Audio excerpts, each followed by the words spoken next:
Nous sommes jeudi 16 mai 2019. Merci pour votre constante fidélité au programme de Chérif Télévision. Suite à l'apparition de la lune dans la région de Ségou, la communauté musulmane du Mali a entamé le 5 mai 2019 le jeûne du mois béni de Ramadan dans la division. Sur initiative du Haut Conseil islamique du Mali à travers le ministère des Affaires religieuses et du culte, une déclaration a été faite pour édifier la communauté musulmane sur le bien fondé de l'apparition de la lune la veille du 5 mai. Suivant les propos de Sekou Amadou Denon, directeur national des affaires religieuses et du culte, il est au micro de Amadou Kamara et de Draman Mali. Je voudrais quand même préciser que c'est suite à une initiative du Haut Conseil islamique du Mali que le ministère des Affaires religieuses et du culte, sous la haute autorité de son Excellence Monsieur le ministre des Affaires religieuses et du culte, a bien voulu abriter cette rencontre pour davantage illiciter les musulmans sur les conditions d'apparition de la lune et les différentes situations qui prévalent pour que tous les musulmans puissent observer le jeûne de façon saine, de façon religieuse. En effet, depuis la communication des nouvelles de l'apparition de la lune, il est ressorti que la communauté musulmane a été plus ou moins divisée. Les uns et les autres ont jeûné, d'autres n'ont pas accepté de jeûner parce que les communications ont été tardives par rapport aux conditions d'apparition de la lune. Et c'est ce qu'on a voulu illiciter. La commission, son travail tout simplement, c'est de recueillir le témoignage des populations et de le faire traiter par les membres musulmans de la commission qui donnent une orientation. Après l'orientation peut venir en retard.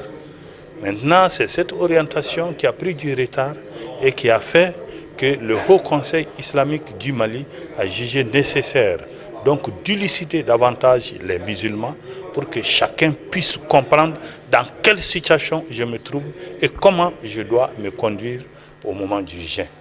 Voilà l'objectif de la rencontre. Sur tout autre plan, l'accord pour la paix et la réconciliation nationale au Mali, issu du processus d'Alger, a été signé le 15 mai 2015 à Bamako par toutes les parties prenantes sous l'égide de la communauté internationale. 4 ans après sa signature, qu'en est-on avec sa mise en œuvre? Que pensent les Maliens de sa mise en œuvre jusque-là? Une de nos équipes de reportage s'est intéressée au sujet. C'est un reportage d'Amadoun Diallo et Sama Traoré. Le 15 mai 2019 consacre le 4e anniversaire de l'accord pour la paix et la réconciliation nationale issu du processus d'Alger signé entre l'État du Mali et les groupes armés. 4 ans après, le bilan est peu reluisant. 4 ans après, comme vous l'avez si bien dit, je pense qu'il y a beaucoup de questions à se poser. Parce que cet accord était censé, dans son esprit, ramener la paix, une paix durable pour toute la région du Mali, mais également dans la sous-région. Mais aujourd'hui, est-ce que nous avons cette paix durable dans tout le Mali et la sous-région? Je pense que non.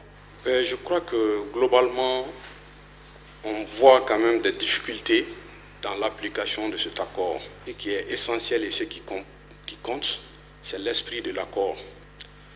L'esprit de cet accord, c'est de consacrer l'unité du Mali, la laïcité de la République du Mali et également la volonté pour tous les Maliens de vivre en paix et en communion. C'est un instrument, ce n'est pas une fin en soi. Que les Maliens comprennent que l'accord en lui seul ne peut en aucun cas assurer la paix et la stabilité dans ce pays. Après 4 ans d'existence, il y a un blocage dans certaines dispositions, manque de ressources financières et aussi la lenteur dans le projet de révision constitutionnelle ont laissé entendre nos interlocuteurs. Mais des avancées significatives ont été enregistrées dans plusieurs secteurs. Sur le plan politique, il y a eu quand même la relecture de certains textes, notamment la création de nouvelles régions, Menaka et Taoudani. Et puis sur le plan économique, le Fonds de développement durable qui a été créé. Il y a eu aussi la conférence d'appel de fonds à Paris en octobre 2015. Sur le plan sécuritaire aussi, le DDR accéléré du MOC a permis d'enrouler en ce moment près de 1600 combattants. Les capacités de l'armée aussi sont renforcées. Alors, sur le plan de la justice, la CVJR est fonctionnelle. J'ai vu que dans cet accord, il n'y a pas de délai. Ce qui, à mon avis, est une grosse faiblesse. Parce que tout accord doit avoir un début et une fin. Dans cet accord, il n'y a pas de fin. Et dans cet accord, il y a beaucoup de questions qui doivent être réglées. Je m'en vais par rapport au chapitre qui parle des réformes institutionnelles, dont la révision de la Constitution. Force est de constater que nous ne sommes pas y arrivés. Nous avons de l'espoir que le Mali n'ira nulle part. Les parties prenantes seront toujours là. Nous sommes condamnés à vivre ensemble. Le septentrion malien sera toujours du Mali. Toutes les ethnies du Mali resteront toujours du Mali. Alors personne ne peut souhaiter et que cela soit qu'une partie du Mali soit exclue de l'unité nationale. Certains diront que la signature de cet accord a suscité une lueur d'espoir pour le retour de la paix et la réconciliation nationale. À cet effet, ils ont pointé du doigt le manque de volonté de certaines parties prenantes d'aller vers cette paix. Vous savez, quand vous signez quelque chose, vous devrez l'appliquer. Et si vous ne l'appliquez pas, de deux choses l'une, soit il y a une mauvaise volonté, soit ce que vous avez signé n'est pas applicable. Je crois que les signataires, quelque part, il y a des petits problèmes souvent entre eux. Mais je crois qu'il faut que tous les Maliens encore s'y mettent pour vraiment chercher à sauver ce qui peut être sauvé de cet accord pour vraiment aller de l'avant. D'autres fustigent également l'attitude et la politique internationale qui constituent un autre blocage de cet accord sur le terrain. Les forces internationales présentes sur notre territoire doivent aider l'État malien à être présent sur l'ensemble du territoire, y compris à Kidal. Mais jusqu'à preuve de contraire, nous voyons qu'il y a quand même un laxisme sur ce côté-là et cela est déplorable. J'interpelle aujourd'hui le président de la République qui jouit ces derniers moments d'un répit. Et à travers l'accord politique qui vient d'être signé, le monde politique aujourd'hui est moins divisé. Le Mali est moins divisé en conséquence. Et donc il faut saisir ce moment-là où il y a plus de soutien, plus de Maliens qui soutiennent aujourd'hui l'accord, que le président puisse inspirer les Maliens à s'approprier de tout le processus. Dans le cadre de la célébration du 64e anniversaire du guide spirituel des Ansar, à Seydi Chérif Ousmane Madan Haïdara, le comité Ansardine de Djalakuroji a organisé une journée de distribution gratuite d'eau potable. C'était le dimanche 12 mai, date anniversaire de Seydi Chérif Ousmane Madan Haïdara. C'est un commentaire Tatatouri. C'est très pénible de voir tous les jours des braves femmes du quartier s'entacher autour de quelques châteaux d'eau et pompes. Elles passent toute une journée et même parfois au-delà pour pouvoir remplir leurs bidons d'eau. Le rendez-vous débute à l'aube et se termine tard dans la nuit. Cette commune rurale est en même temps perdue dans les collines et grottes de cailloux qui ne favorisent pas du tout le creusement de puits à la main. C'est dans ce sens que le comité Ansardine de Djalakuroji a procédé à cette journée de distribution gratuite d'eau potable afin de commémorer le 64e anniversaire du guide spirituel des Ansar. Les femmes du quartier Djalakuroji se sont réjouies du choix porté sur Djalakuroji pour habiliter cette journée avant de remercier le guide spirituel des Ansar et le comité Ansardine Ansardine de Dialokoroji pour leur appui et soutien à l'endroit de leur quartier. Signalons que 120 000 francs CFA ont été mis à profit par le comité Ansardine de Dialokoroji pour la réalisation de cette journée de distribution gratuite d'eau potable. Près de 5 millions de francs CFA, c'est le coût des produits alimentaires destinés aux déplacés du centre du pays par l'association de l'amicale des Djawambé du Mali. La cérémonie de remise de ce don s'est déroulée le mercredi 15 mai à Sabaliboukou en présence des responsables de la dite association et des représentants des déplacés. Reportage Fatoumata Kane, Ibrahim Koulibaly. Venir au secours de son prochain en situation difficile et l'entraide au sein de la communauté Djawambé sont entre autres les objectifs visés par cette association. C'est dans cette optique que le président de l'association a jugé nécessaire de remettre des denrées alimentaires aux personnes déplacées du centre se trouvant dans la capitale. C'est un geste initié par l'amicale des Djawambé du Mali pour venir en aide aux déplacés des centres. Comme vous le savez, depuis quelques années, il y a des problèmes intercommunautaires au centre du Mali, entre la région de Mopti et la région de Ségou. Donc, plusieurs déplacés se sont venus à Bamako et à l'alentour de Bamako.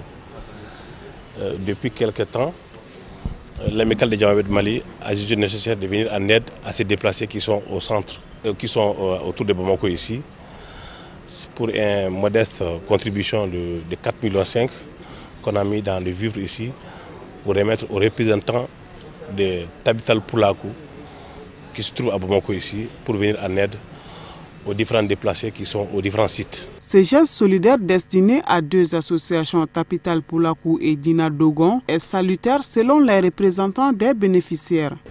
L'amicale de Djawambé n'est pas à sa première fois d'aider les déplacés internes qui sont à Bamako. Au mois de mai, l'amicale a fait un don d'1 million aux premiers arrivants des déplacés sur le site de Dialokoroji. Ils sont à leur deuxième donation. Tout de suite, vous-même, vous avez vu les vivres qu'ils ont donnés. Ils ont donné du riz, du mil, du macaroni, de l'huile, tout, du sucre, tout, pour soutenir ces déplacés internes-là. Donc, moi, je suis là, au nom de mon association, de mon président, pour recevoir ces dons-là, pour les remercier.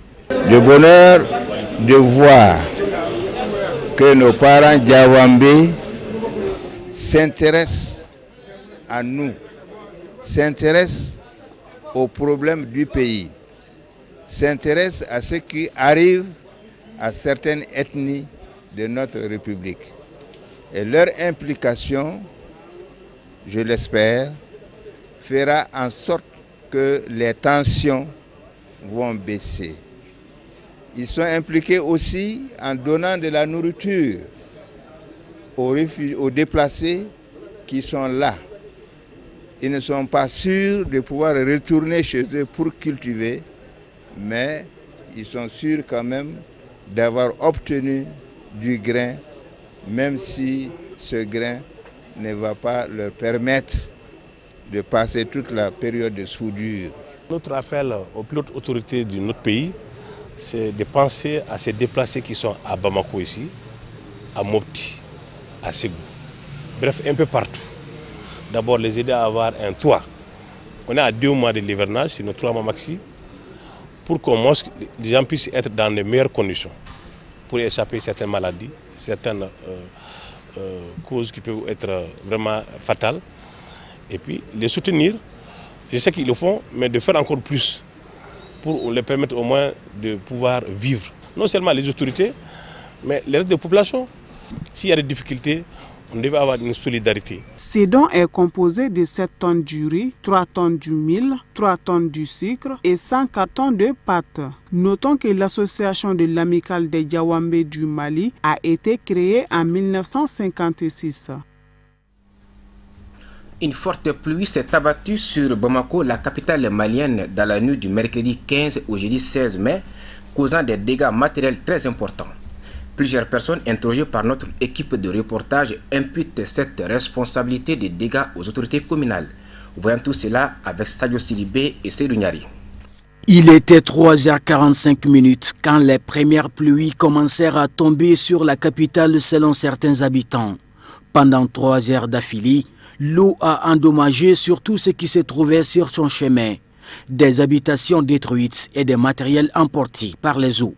Scène jamais produite depuis 1992 au dire de certains, la déception était grande. À partir de 3h40 comme ça, elle a commencé quoi. Elle a détruit vraiment des maisons. Vous voyez là, vous voyez à côté du bord, on voit que vraiment il y a des maisons détruites partout. Cette nuit, ça a été une nuit terrible, une matinée terrible, parce que j'ai été réveillé par des cris de détresse, parce que l'eau rentrait par la fenêtre des gens, des maisons, des pans de murs tombaient. Alors, donc l'eau avait débordé le lit du fleuve, le lit plutôt de la rigole, pour aller à plus de 100 mètres. Parce que la servitude de la rigole a été construite. Quand moi j'ai été ici au moment du lotissement, le lotissement initial a été complètement faussé. Les dégâts matériels sont énormes parce qu'il y a beaucoup de maisons qui sont tombées. Heureusement, c'est fait au moment où les gens s'étaient déjà réveillés, donc ils n'ont pas été surpris dans leur sommeil. Plusieurs quartiers du district de Bamako ont été touchés par cette pluie torrentielle, notamment Niamakoro, Sogoninkou, Kalaban, Adekena en passant par Daoudabougou et Kazman. Certaines personnes estiment que ces inondations sont dues aux installations anarchiques et au changement climatique. Elles invitent également les autorités à prendre leurs responsabilités. Le sentiment que j'ai, c'est que vraiment, il faut que les autorités prennent leurs responsabilités pour dégager les servitudes des rigoles. Parce que cette façon de faire est difficile. Vous voyez là où nous sommes dans une rue qui a été barrée carrément par quelqu'un. Moi je ne sais pas, est-ce que l'intéressé a été autorisé ou pas, mais la rue a été barrée. Nous sommes au centre d'état civil de Kalabankoura. L'ampleur des dégâts est considérable. Il s'agit entre autres de l'effondrement du mur du commissariat du 11e arrondissement et la perte de certains documents administratifs de la mairie. Le chef de centre compatit à la douleur des sinistrés. Il a par ailleurs signalé que des dispositions sont en train d'être prises pour éviter ce genre de phénomène dans les jours à venir. Nos autorités ont déjà visité les lieux, là où les dégâts ont été causés. Donc ils ont pris des mesures nécessaires. Les bâtiments qui ont barré la route à l'eau d'empêcher de partir. Donc ils vont convoquer ces gens, donc voir les mesures auxquelles ils doivent prendre. Les dégâts sont énormes parce que vous avez vu les boutiques inondées, les documents sont inondés. Chez moi aussi, il y a des dossiers administratifs qui ont été pris par l'eau. Donc vraiment les dégâts ont été énormes, mais pas de perte de vie humaine quand même. Je dirais à la population de faire vraiment attention parce qu'on ne sait pas cette année si la pluie va continuer comme ça. Donc de faire énormément attention aux enfants. Rappelons que ces inondations interviennent alors que notre pays s'apprête à accueillir l'hivernage. Voilà, vous l'aurez compris, de très fortes pluies torrentielles se sont battues donc sur Bamako cette nuit. Voilà, c'est ce qui nous conduit à l'actualité internationale, un commentaire signé Amadou Diallo.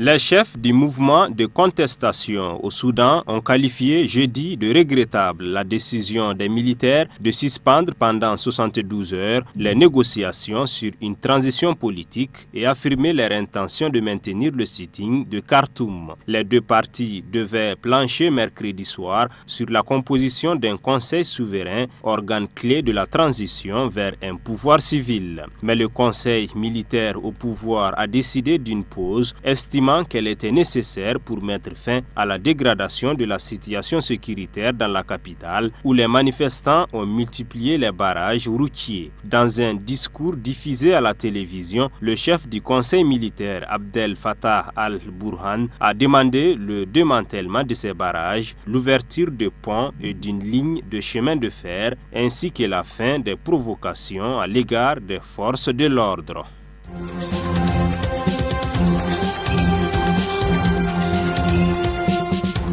Parmi les déplacés, ils sont les plus nombreux mais les moins visibles. La majorité de plus de 60 000 civils fuyant les combats en Libye ne trouvent pas refuge dans des centres d'accueil, mais souvent chez des proches ou de simples connaissances. Après une progression rapide, les pro-Haftar font face à une opposition farouche de la part des forces loyales au gouvernement d'union nationale basé à Tripoli et reconnu par la communauté internationale. L'intensité des affrontements a baissé depuis le début du mois de Ramadan, mais des raids aériens nocturnes visent quotidiennement des secteurs jusqu'ici épargnés par les combats qui ont fait 454 morts et plus de 2000 blessés selon l'Organisation mondiale de santé.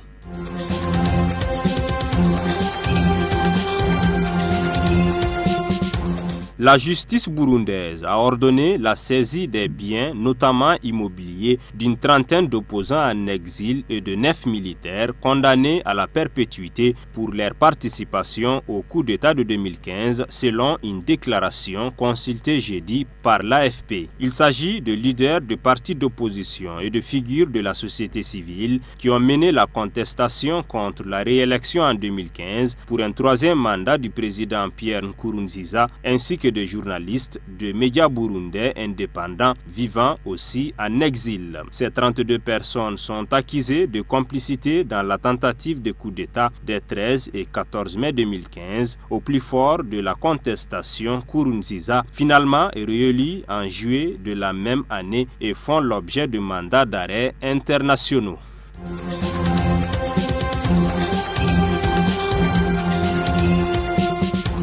Une embuscade dans un village de l'ouest du Niger, près de la frontière malienne, a tué au moins 28 soldats nigériens selon un bilan officiel. 11 soldats portés disparus ont aussi été retrouvés morts selon une source sécuritaire. Le 14 mai, vers 8 h heure locale, dans la zone nord de Manguézé, une colonne militaire de forces armées nigériennes en mouvement a été prise à partie par des terroristes lourdement armés dans une attaque complexe à base d'engins explosifs improvisés, selon un communiqué du ministère de la Défense lu à la radio mercredi soir. Des renforts ont été déployés dans le secteur pour poursuivre et neutraliser les assaillants qui se sont exfiltrés vers le nord à la frontière malienne. Le gouvernement a décrété un deuil national de 3 jours à compter du jeudi.